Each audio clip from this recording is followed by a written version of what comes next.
నలుపు కొండల నడుమ నిండుగా విరిసిన అందాల సింగిడివే ఓ పిల్ల సూడ సక్కని గుమ్మవే కనుసైగా చేస్తావు నా ఎంట వస్తావు మా ఊళ్ళు చూస్తారు రా ఓ పిల్లగా నన్నిడిసి వెళ్ళిపోరా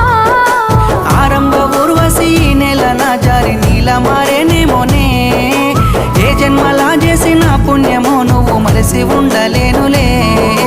నిండు పున్నమి వేళ ముద్దుంగా నవ్వేటి అందాల జాబిల్లివే ఓ పిల్ల సొగసైన సిరిమల్లెవే